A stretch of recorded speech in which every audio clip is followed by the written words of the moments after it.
Oh, well, let's dive in. I'm looking forward to it. Thank you for coming on. Thank you to Sammy, poor Sammy, at every one of these events, he would come up and say, would you please have a conversation with us? And I'm glad we got connected. Yeah. And I would love to start here because our whole organization is starting with this conversation, and it's around energy. And so if you look at the energy landscape today, what choices do you think are really on the table? Because I talk to a lot of people, whether it's on the show, I go to a lot of events, private and public events, and depending upon where you are in that energy stream, whether you're wherever you are, you have a different perspective. What do you think our real choices are for energy today? Well, I see right now there's a lot of challenges as we're running out of energy, and so we've got to look and say, what sources of energy do we have? And I know as a country we've been looking for how can we focus on more low carbon or carbon free energy sources, and so we've been spending a lot of time and energy over the last few years doing that. So, but with the growth of the energy demand, I think we're likely going to have to maintain the operation of some of these coal plants that we were planning to shut down. We're going to need to add some more gas turbines to generate electricity in the short term. And one of the things that our company is pretty heavily involved with is really the extension of life of nuclear plants and restarting a few nuclear plants and also getting power uprates from nuclear plants. So those are some good sources of energy that could come online in the not too distant future. I haven't heard very many people talk about coal. Do you think that's a real, is that viable? And the reason why I ask is, one, there's all I've heard for the last 30 years is we got to shut down coal. It doesn't matter if it's clean coal, doesn't matter if you can do carbon capture, just doesn't matter. No coal. But two, it seems to me that if that's a reality, if that's a possibility, the communities that those plants are in or around would benefit from those. Like I genuinely have no information, so I'm curious. Have you seen or heard any significant interest in that area, and where and what kind of progress is being made?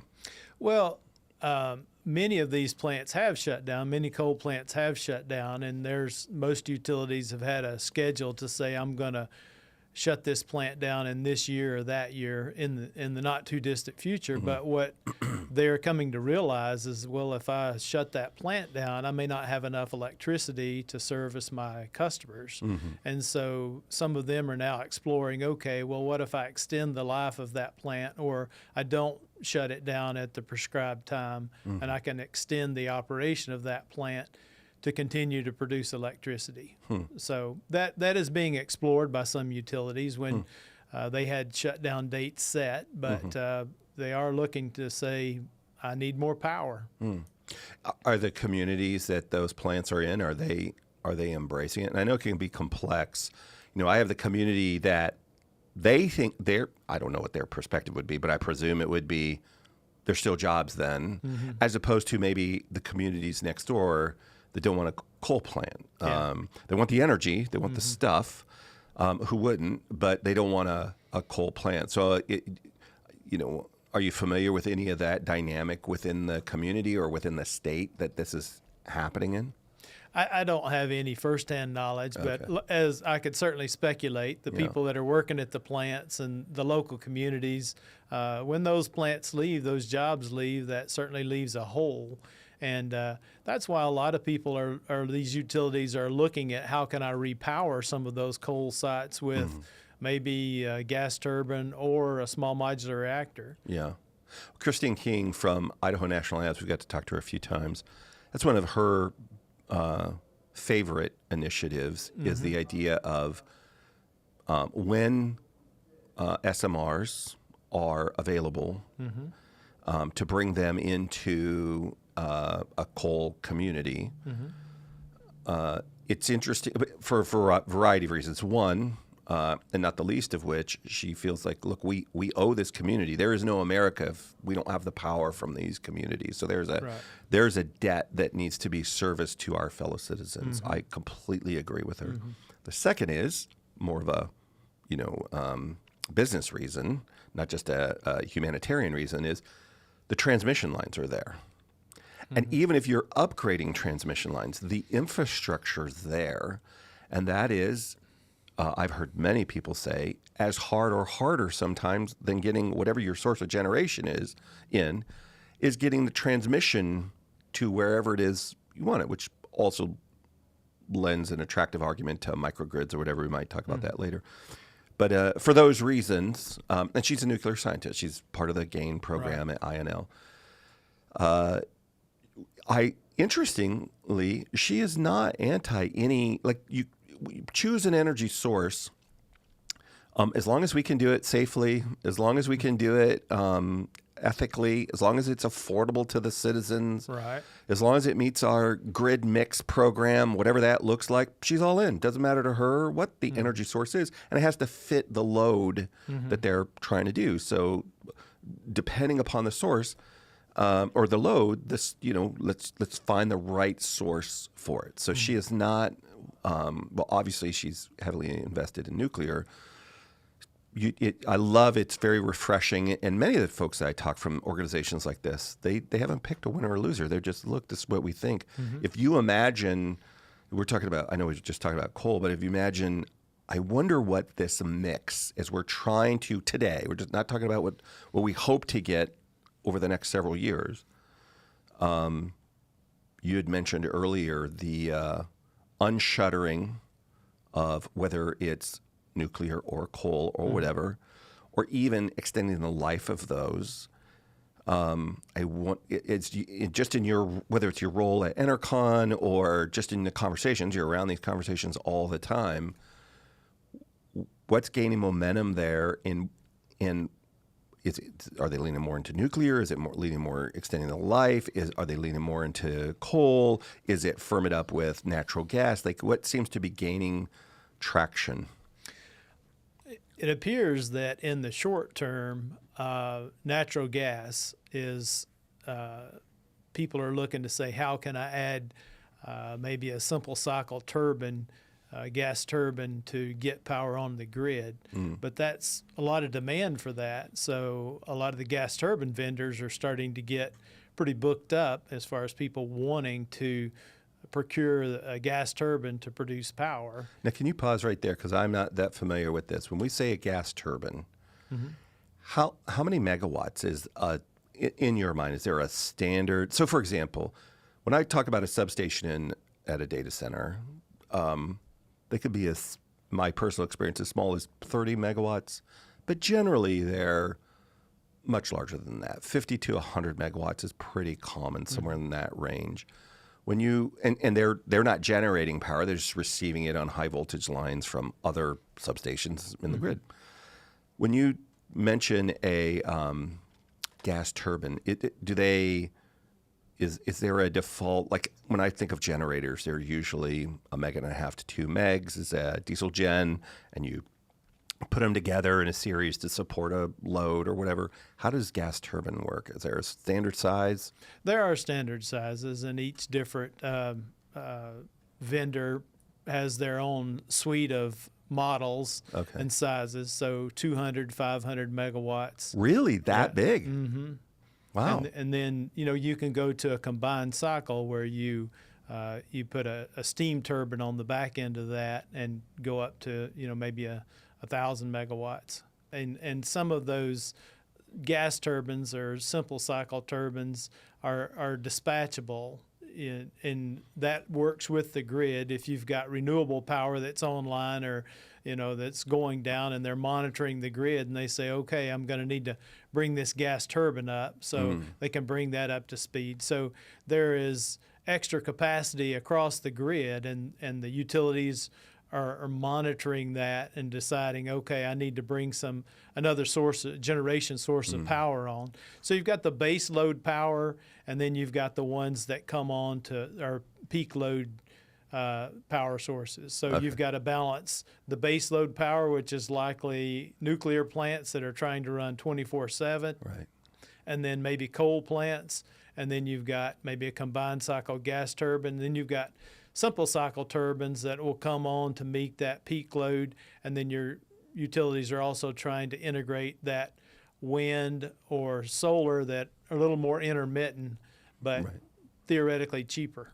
Somebody was telling me they call this firming up. You firm up the power, and so when the sun's shining brightly and you've got the capacity in your solar farm, plenty of capacity for what you need, but you have on standby, whether it's a gas turbine or some other source, the ability to, for lack of a better word, burst. They can stand in the gap, and they can run for the rest of the night. They could run for days if it's cloudy, whatever. So long as it's got a, in the case of natural gas, I would presume, a pipeline or something that's connected to, and so it's got a, if not unlimited, certainly long run fuel supply. Yep.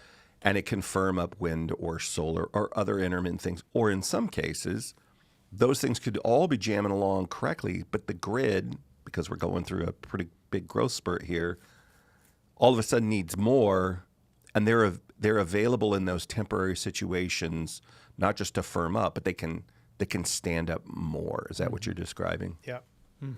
And then we're also bringing more batteries online as well, and as a source to support the grid, and also to help ease the load as the sun goes down, and maybe you've got some power stored up to help through that peak load.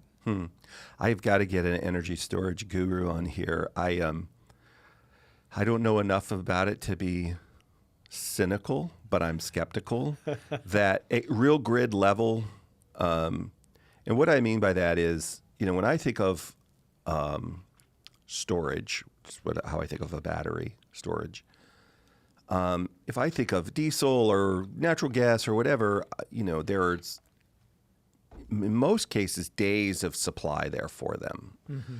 Whether we have it's not often, but an unusual weather event, a Katrina, Hurricane Sandy, whatever. And I need to be able to run for a period of time, not minutes, but hours or days. How grid level storage that's affordable, that's safe, that isn't a bunch of rare earth materials.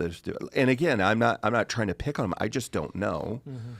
But how we could have that available, easily serviced, doesn't take up a big giant footprint, like whatever that combination of things are.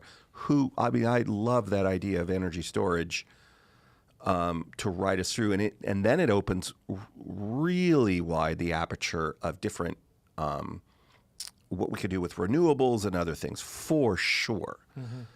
But I have yet to see it. I've seen it. And we've had people on the podcast that use blocks that push water up into a reservoir and then release it. I've seen a number of mechanical, those don't work great in downtown Atlanta or downtown Boise for that matter. Batteries seem to do that. Also, I understand that there's new chemistries in batteries, not only that are those things that I said about safe and affordable and local. Dr. Sadaway from MIT would say local materials. So you're not shipping it from, the other part of the country, much less, God forbid, the other part of the world, right? We want energy sovereignty. So I'll see. I'll get it. Instead of picking on you, I'll wait until we get a battery guru on here. But it's, I like the idea. I just am not yet convinced that it's viable at, 1,000 megawatt campus size. But then the opponents or the people who would agree with that and opponents to what we do today would say, so you're going to have 3 or 4 campuses of that size with diesel fuel that you're going to refuel or whatever it is, biofuel, doesn't matter.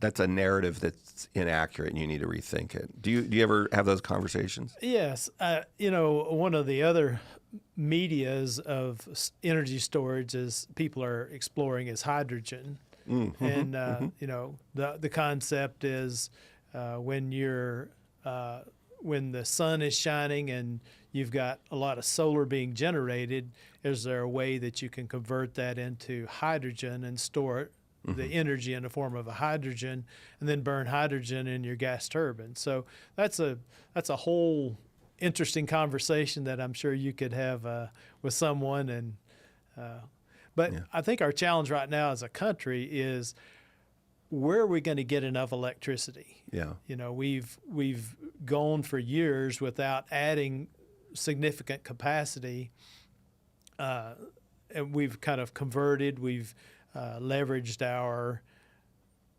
energy savings, you know, LED light bulbs and things like that. And so all of a sudden now our demand for energy is growing, and it takes a lot of these large capital projects that don't just happen overnight.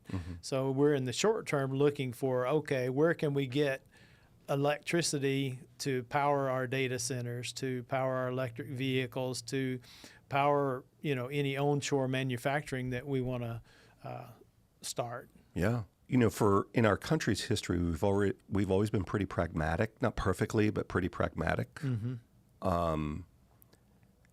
Where we haven't been, in my personal journey and reading and listening to conversations, is when we appoint something, unnecessarily appoint something as sacred. Oh, we can't do that because that's the sacred path, or it's the sacred source, or it's whatever it is. As being pragmatic people, how do we look at all of either the existing technology that's gotten us here with positive and negative consequences or results, future technologies when at stabilization and fully manifested with they've gone through all their experimental stages and they're working great, that ebb and flow, almost like when the Columbia River runs into the Pacific Ocean. It's where the Coast Guard trains their ships because it's such a cataclysmic interaction. I wonder how that will play out. You've already mentioned a few, like unshuttering shuttered things, or extending the life of technologies that communities, if not the nation, had said, yep, let's. It makes sense for us. How that comes together, because to not have enough power in whatever we believe is the right mix as people is in the macro, it's like, yeah, that we should do that. Then we're using too much. Okay, well, now your phone is going to be turned off. And I don't even mean it snarky. Your kid in travel ball now doesn't have a way to call you at 10 o'clock at night to come get them from the field or to pick her up from whatever they're doing. We've gotten used to being connected to people like that. Their GPS isn't going to work, whatever. Who is it that's giving up the tech because there's not enough energy for it? That's where I feel like it's this intersection that we've got to figure out as people, and not around the whole world, just here for ourselves, and then extend it out beyond. How is it that you guys over at Enercon, I know you're the various services that you do, you think about this because you're adjacent and you're interacting in this world. How do you help people have those conversations? How do you think it through yourself? Well, I think we think of it as we need all of the above. You know, just with our sources of energy out there, I think as a nation, we shouldn't get too focused on any one particular one, because each one has its challenges and each one has many positives, and sometimes there are drawbacks. But I think we need, as a country, we need to keep an open mind as, okay, what is the most practical, cost-effective, safe, low carbon option for us as a country as we go forward? Our company has been involved in the commercial nuclear industry since its inception, and we're still heavily involved in that. But we also are involved in other sources of power generation, and then even there's future sources of power. Fusion has always been 50 years away, but but it's closer today than it ever was. Yeah, why I have hope for a fusion?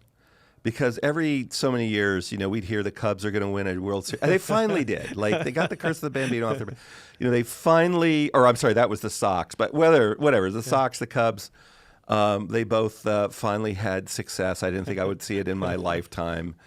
But anyway, I didn't mean to interrupt. No, but there's a lot of companies pursuing fusion, but even fission with existing commercial reactors and light water technology is primarily what we use in the U.S. right now. But there's other advanced nuclear ideas out there, small modular reactors that are being developed, and is going to be a great source of energy for us, and it'll provide a lot more flexibility to our grid and a much lower source of power.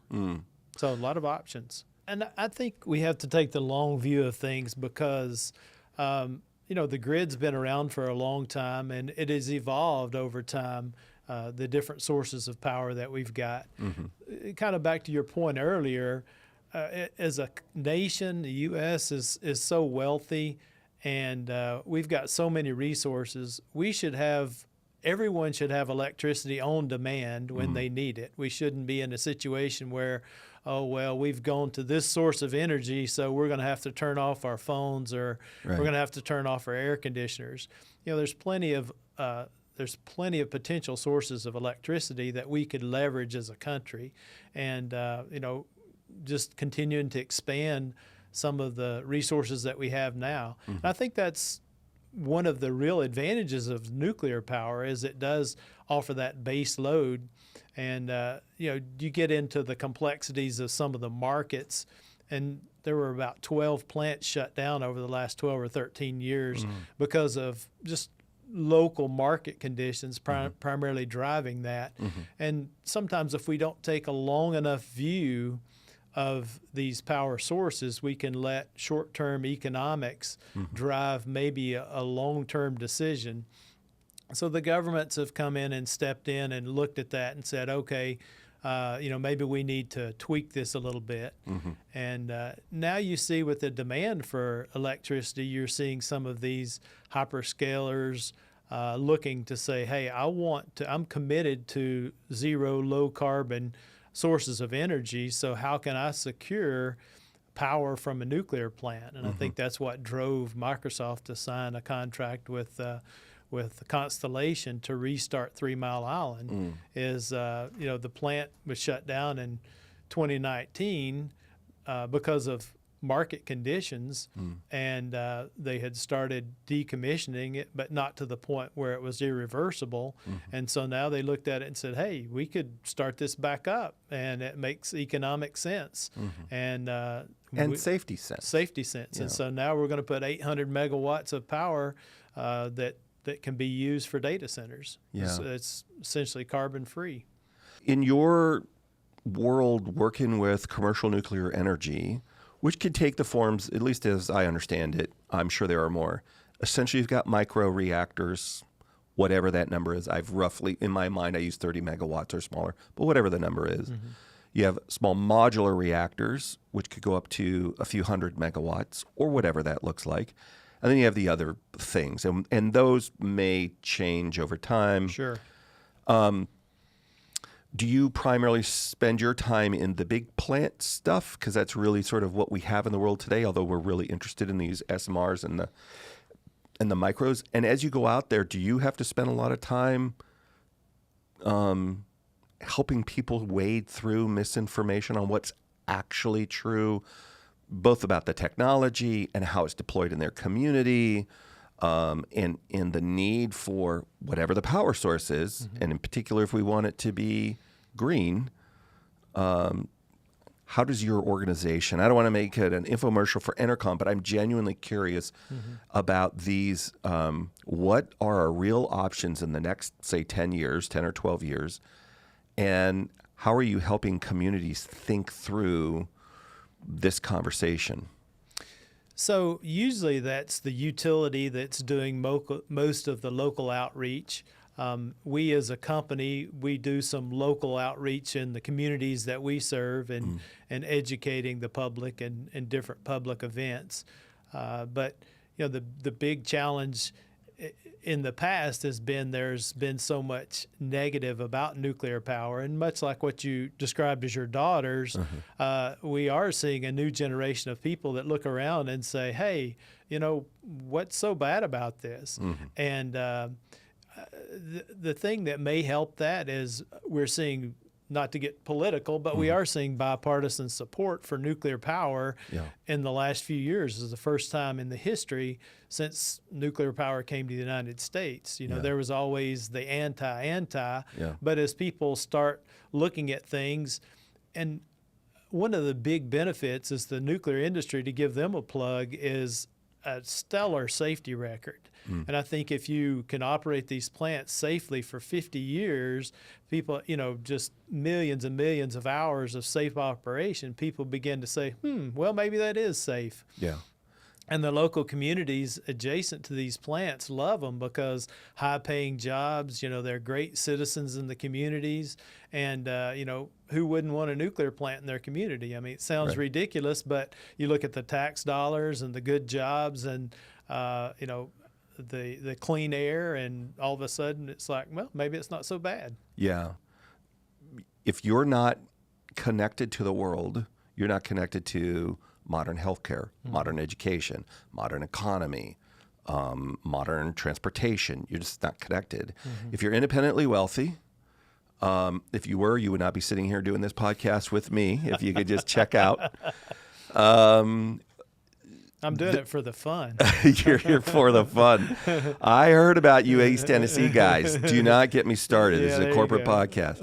But anyway, then you need to be connected. And if you're connected, that means whatever your idea is, it's in a data center somewhere. Your data center, my data center, Hyperscale's data center, somebody's cloud. We're the sky for the cloud. So you live there. And that's true. It's got to be on. It's got to be available. All these other things that we've discussed. And if it's not, and you're disconnected from it, or it's further away, it just gets harder and harder and harder and harder. We see here in Atlanta, there's a housing scarcity. I don't know what it's like everywhere, but it's driven up prices. Traffic's congested. All these other things. I don't know exactly how this will play out, but we have been talking about data sovereignty, which is just this concept of whatever the data is, it has to live within a certain geographical region usually. Yeah. So that started off with the cloud and nation states. So if I'm putting my stuff in the cloud, it can't be, even if they're friends of mine, they can't be in other nations. I need to know where that cloud lives, and then sometimes even deeper on what disk or spindle in the cloud it lives on. Yeah. So it's a level of complexity. Well, I'll bet you, Robert, in the not too distant future, for your healthcare stuff, for your insurance stuff, if you work for the state government or the county or whatever, they're going to want to know that too. And is it within the state of Georgia? Because the state of Alabama has different rules than the state of Georgia, which has different rules than Florida, there's a lot. And there's today, we've got these cross-pollinated rules, but there could come a time where these things, as regulation refines what this looks like, you want your data closer to you than further away. Right. And if you have not allowed the energy or connectivity infrastructure, your choices are going to be limited. And so now if there's not space for you to put your data, I'm not trying to be melodramatic, but those are the things that people are thinking about, much less how do I bring in a new manufacturing facility? How do I bring in, there's a lot of conversation in the world today about build in the United States so you don't get government tariffs or whatever applied to whatever you want to do. Okay, willing to do it. Where would we put it? And do you have the infrastructure to support us? And I just don't know how we get there without a robust mix, not the least of which is nuclear power development and deployment in the next 10, 15 years. I don't see a path forward. No, I certainly agree. You look at, restarting nuclear plants. Another thing that's kind of interesting right now is over the years, we built these nuclear plants and we figured out, we can get more power out of these plants. You know, just like you've got a car and you say, I'm going to get more horsepower out of it. I'm going to change this out or that out. So that's what they've done over the years. And so I guess alive to date, we've probably squeezed 8 gigawatts of power out of the existing plant. So it's like building 8 large reactors just with upgrading those. And we suspect that there's probably about 2 more gigawatts of power that we could take out of, or we could squeeze out of these plants. And so many utilities now are looking at, hey, what's a pretty quick way to get more power out of this existing plant? Really doesn't cost you any more. No more maintenance or operational costs, maybe a little more fuel costs, but you're going to get more power out of that plant and put more power on the grid. So that's pretty popular now too. Yeah. And so the other thing about nuclear plants that I mentioned is they were originally licensed to run for 40 years. And so the regulator said, and the industry came together and said, okay, well, maybe we can let these operate for 20 more years. So they called that license renewal. And so they extended the life from 40 to 60 years. And so they started looking at it and said, you know what? There's no real limiting components here as long as we're continually evaluating these components and making sure everything is operating properly. And so they said, well, let's see if we can extend the life from 60 to 80 years. And so that's what's going on now. They're extending the life of these plants from 60 to 80 years. And that allows people to make even further investments in some of these facilities to uprate the power even further. So these assets that are there, kind of going back to your point earlier, the infrastructure's already there, the grid's there. It'd be a shame to shut that plant down and all of a sudden you've got to go create new infrastructure and run new transmission lines and build new substations to facilitate the power transfer. Yeah. So a lot of interesting things going on just to preserve and extend and expand the existing fleet of nuclear plants. How do we make sure, if we originally commissioned a nuclear site for 40 years, like it's not just some guy walking around with a hammer pinging some welds and saying, let's get another 20 out of this. Like it feels like there should be a robust, is it that we know more about materials, that we have more about process and procedure? What's the rigor that they go about to hopefully not just extend, but sort of shore up? We got 40 years of history here now. We know that if we expand this, tighten this up, not only can we extend it, we can expand its potential. How do they go through that rigor to innovate in the middle of that and keep it safe? So a couple of things there. As far as how do we keep it safe, one of the good things, and some people would say a challenging thing about the nuclear industry, it's heavily regulated. And there's an excellent regulator. The Nuclear Regulatory Commission does a really good job of overseeing these nuclear power plants. And so to get a license to operate a plant is a long process. Right. It takes about 10 years to get a license to operate a plant. And so they look at everything from the environment all the way down to the technology and the details of the technology you're going to use. But once you're operating that plant, you have to continually monitor and maintain that plant. And so there's very detailed inspection programs to monitor all those things, corrosion, degradation, of all those components, all those critical components. So you have detailed programs that you monitor and inspect all these components to ensure that they are still operating properly, and they're, could be weld inspection programs, et cetera. And so if anything does fail or look like it needs to be replaced, that's part of the program. Is it will say, all right, this needs to be fixed, this needs to be replaced, these cables have aged out, I need to replace these cables. So you're constantly rebuilding that plant. It's like buying a vintage 1950s Mercedes-Benz that you're going to keep running for 100 years. You're just going to keep finding out the component and inspect it and say, what do I need to replace? I'm going to fix this, I'm going to fix that. Right. And as you're going along, just like you were talking about the Volkswagen, you can uprate that plant as new technology comes along.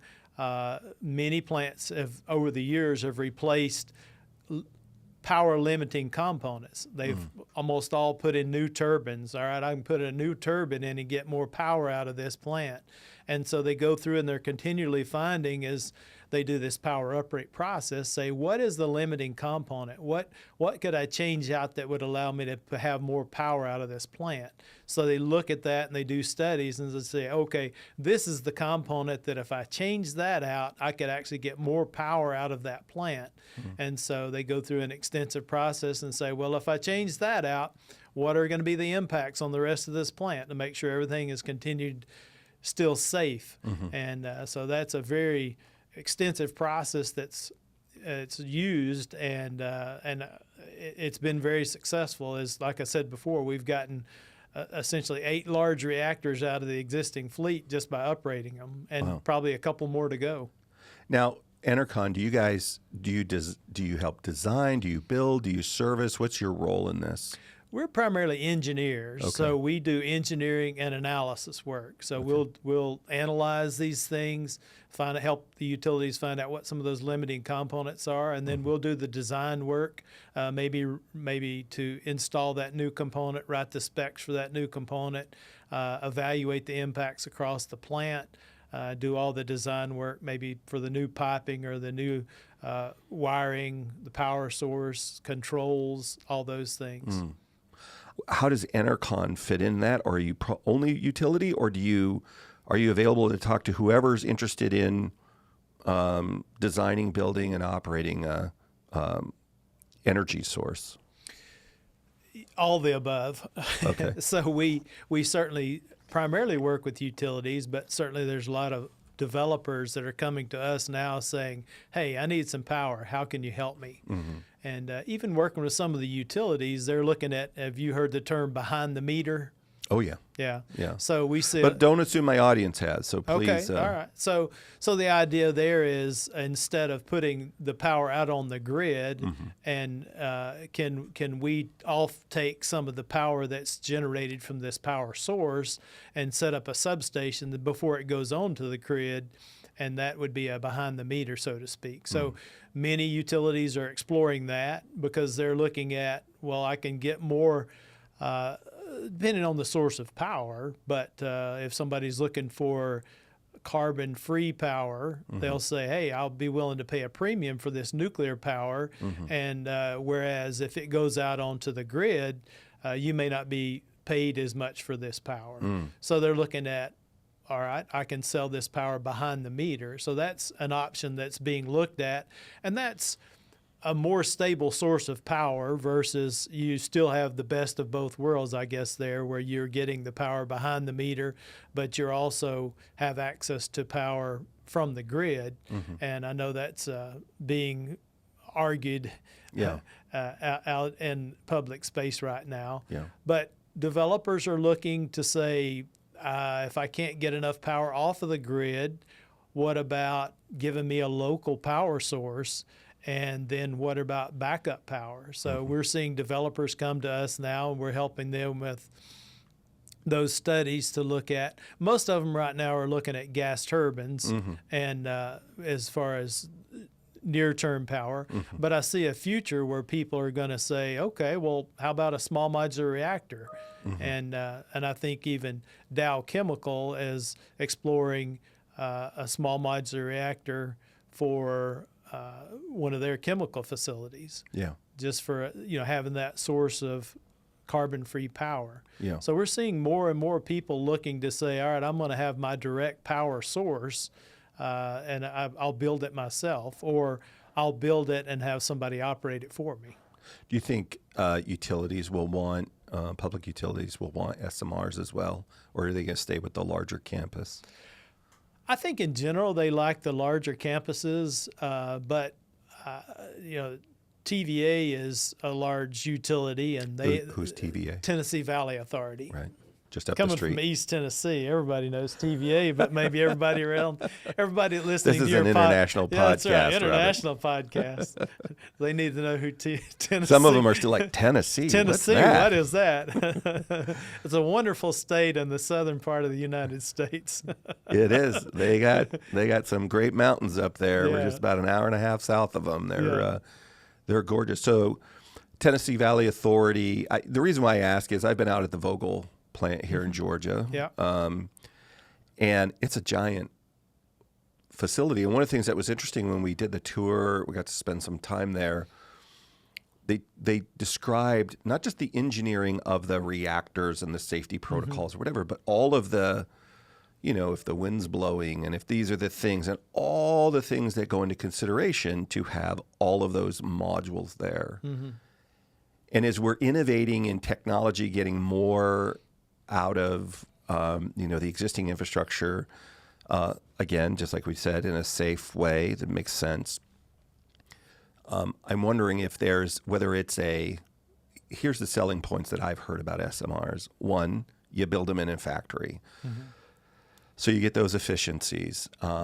Two, you can deploy them as needed. You snap a few together. If they're being deployed in a 24/7 operating environment, and so that when it's maintenance or even time to retire one, you've got the other infrastructure around it.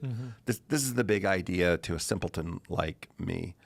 And I'm wondering if there will grow an interest that, as whether it's the TVA or any other of these organizations across the country, say, yeah, I could put a pod here. I could put 2 or 3 there instead of having to go through however many hundreds of acre campus. I don't know exactly how that would, if the new designs would fit the design like that they had at Vogtle. It's my understanding is with SMRs, those are much smaller campuses because the source is smaller. Yeah. They're not less safe. But I was just wondering if there would be an appetite. We talked about the behind the meter or the on-site folks, regardless of who owns and operates them, but that on-site, if they could see shoring up, dropping into areas where they see growth, it's not there yet, SMRs, or even, I don't know if there'd be value in micro reactors, but certainly small modular reactors of a few hundred megawatts. Yeah, I see that as a great possibility, and it's very viable as well. And that really allows. There's a lot of places on the grid that it wouldn't be appropriate to put 1,000 or 2,000 megawatts, where you could 300 megawatts or 150 megawatts. Right. Especially if you're, going back to our earlier conversation talking about repowering coal plants, where you may have a coal plant that's, 400 or 500 megawatts, and you don't need to put 1,000 megawatt plant there. You may need to put a 400 or 500 megawatt plant there. Right. And so I think that's the beauty of the SMRs. Is they offer a lot of flexibility to still get nuclear power out into a lot of places that maybe previously hadn't even thought about that. Yeah. When you're describing what your organization does, it's got to be pretty interesting engineers. And here's why I say that. The engineers that I want moving really slow and really cautious are those, around warheads on an aircraft carrier or operating the nuclear power plant or whatever. And this weird juxtaposition, I also want them constantly thinking about, how do we innovate? How do I innovate in safety? How do I innovate logistics? Like, is there a safer, less complicated way of moving something from A to B, or to do maintenance of or natural gas for that matter, a gas turbine, right? Sure. Whatever, the infrastructure, or once it's generated and the steam's moving some things, and now I got some electrons. How do I innovate these power lines up here in transmission or distribution? Wherever we are, it feels like it's that weird place of don't change anything, it's stable, and constantly being, evaluating and innovating to see if there is a better way. We were talking about that classic Mercedes earlier. Yeah. Don't change anything. Yeah, but that rubber hose is based on 1950 technology. I can now put in a 3D printed with material, whatever, carbon fiber or whatever, that you couldn't even imagine 80 years ago. Right. That's exponentially more powerful, safer, better for the economy and all these other things. And so it's a strange thing. I got to keep it operational. It has to stay safe and affordable, and we should be constantly innovating. So how do you create a culture like that in your organization that has these innovation, safety, and mission accomplishment at the same time? I'm curious to know. Well, I think the most important thing there is you always have to have that perspective of the public welfare and the safety of the public. As an engineer, that's the most important thing. As I'm Right. looking out for, I think as an engineer, professional engineer, I'm looking out for the public welfare and the safety. And you take that as an engineer and you start with your job and say, all right, what is the challenge that I'm trying to overcome here? And, how can I leverage some new technology or some new equipment, but also maintain that safety? How do I make sure that no matter what I do, this plant is at least as safe or safer than it was before I started on this task?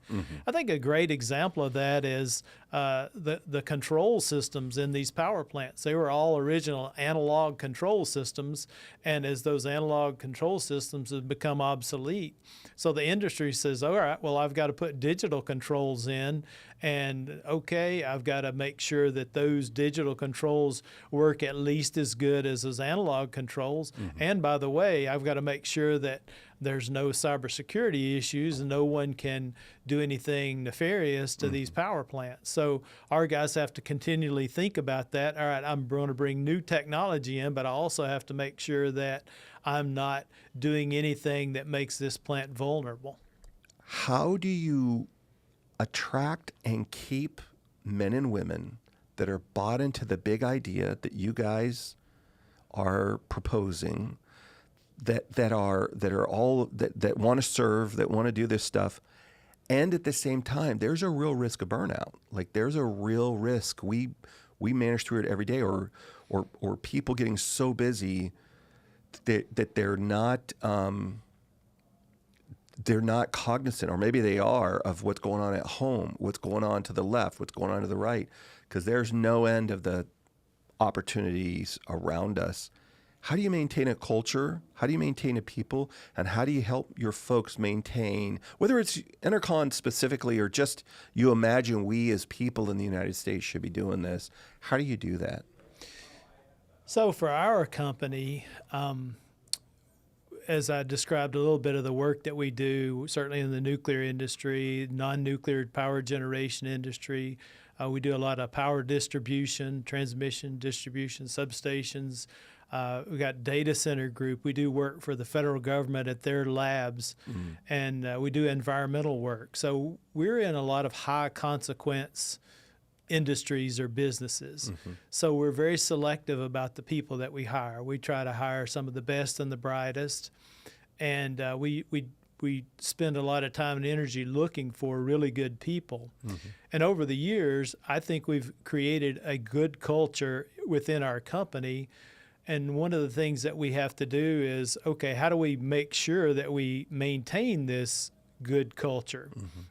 So years ago, we had an initiative where we said, all right, we have a tagline. It's called Excellence, Every Project, Every Day. And so we said, what made us successful? What makes us successful? Why do our clients like us and like the things that we do? And so we wrote those things down, and we call them our excellence principles. And that's who we are, we say we are, and who we want to be. Are we perfect? Absolutely not. And we always look to say, when we fail to meet expectations, why and what can we learn from it? But we have to have that learning culture. And I think it starts with just recognizing that we exist to help our clients be successful. And we serve others, we serve our clients, and we have to have that mindset as employees. And we have all of our excellence principles that we continually communicate to our employees as they walk in the door. So every time we have a new employee that may graduate from college or work for another company or that has the potential to dilute that culture and for it to go to a different place, much like you were talking about, your company's growing rapidly and you may have those same challenges. And we do too. As we've experienced growth, we've got to continually drive people back to say, define what that culture is, and then we reinforce that. We do that by starting our meetings with a topic, an excellence topic, so that people understand, okay, and this is a real life example of where we delivered on this excellence, or maybe we've came up short. So it's an ongoing process, but I think it's important for us to be successful as a company, or any company to be successful. You need to define your culture and reinforce it so that everybody is seeing the same vision. To maintain a culture when the consequences of getting it wrong, it's not just a paycheck in your world or in my world. Yep. We deal with high voltage in my facilities, and we deal with, other than your personal health, the most valuable commodity on earth, data. And if people get access to it through some fault of our own, either physically or electronically, it's not insignificant. But people feel the pressure of that. Like, that's a lot of pressure. So as you're attracting people that want to be aligned to a mission bigger than themselves, I guess I have two questions related to that. One, how do you help them stay healthy? And two, do you talk, besides this amazing conversation, to people in your industry or nearby just to share, not necessarily the secret sauce, but just, look, here's how we can do this together as a group. We want to share value that we've learned that maybe you can apply to help keep your people healthy so we can compete in a healthy way. Yeah, I think going back to the building on your first point there, we do have a real obligation to make sure that whatever we're doing, the public health and welfare is preserved. And our people do feel that pressure. I want them to feel that pressure because what they do is very important. Right. But also, as all these projects have deadlines, and there's always challenges. And a lot of times when clients hire you, they have a need. They need it now, or they need it quickly. Right. And so we're always trying to balance that. I've got to get it right. It's got to be perfect, and I want it as soon as possible. And so that does put a lot of stress on our people, and sometimes they have to work those long hours. But in the consulting business, it's this project, then the next project, then the next project. So ultimately, I say, well, the consulting industry is not for everybody, but it is very exciting. And if you like that excitement, that's good. But going back to the whole point of how do you manage that? And I tell people sometimes, all right, what you need to do in your career as an engineer is you need to learn to draw your box. What can you do?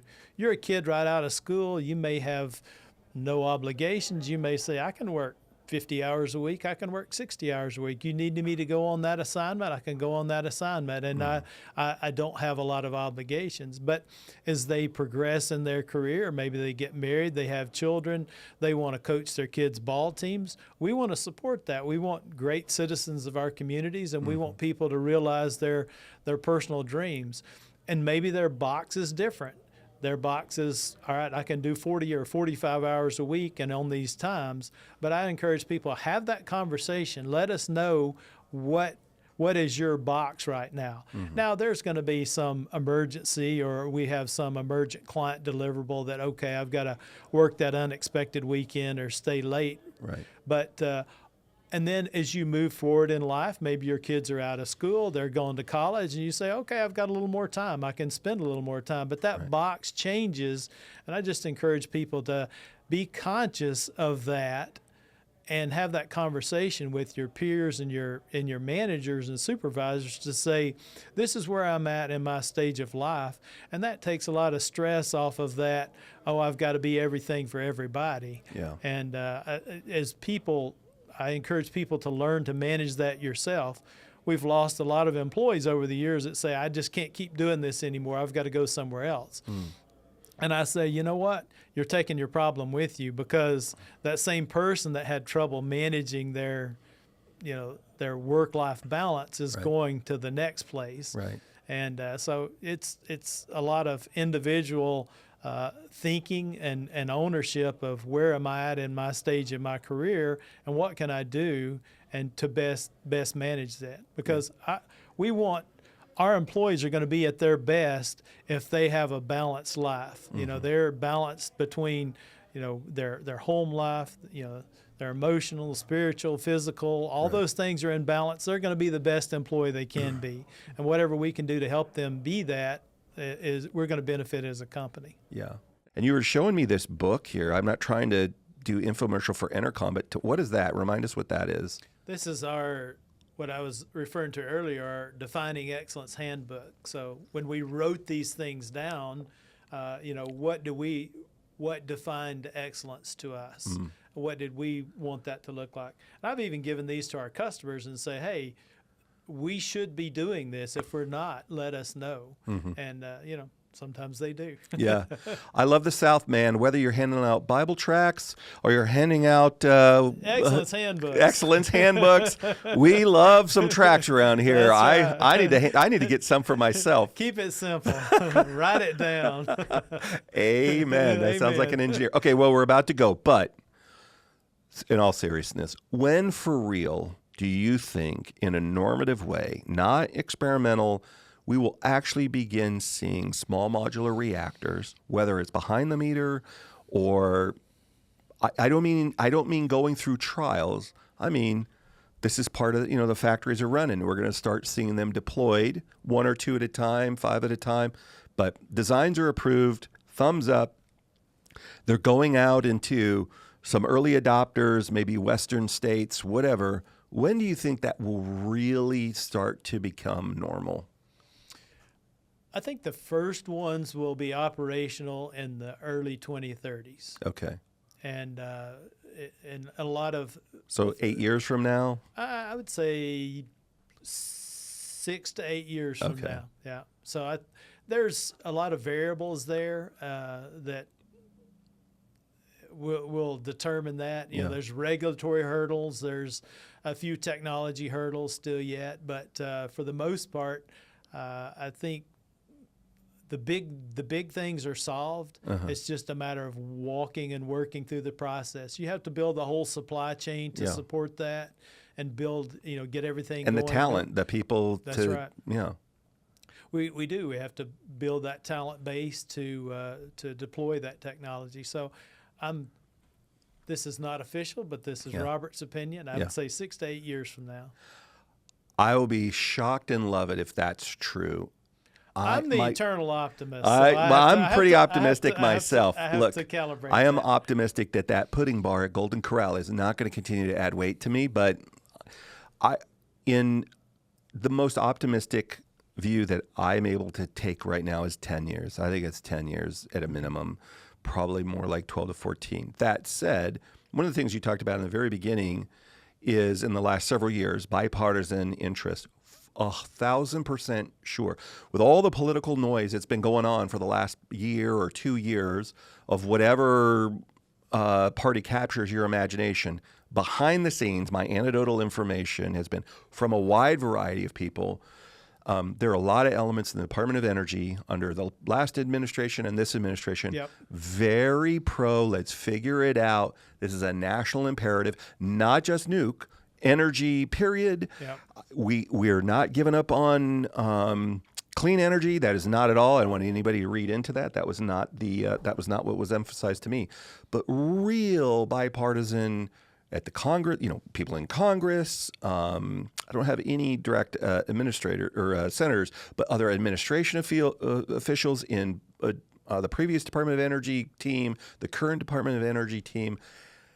I can't remember the last time, maybe fiber back in the late 90s, early 2000s, where there was a lot of optimism about, hey, let's get this in the ground and let's make this happen. This is spectacularly important for strategic initiatives to every state in every way.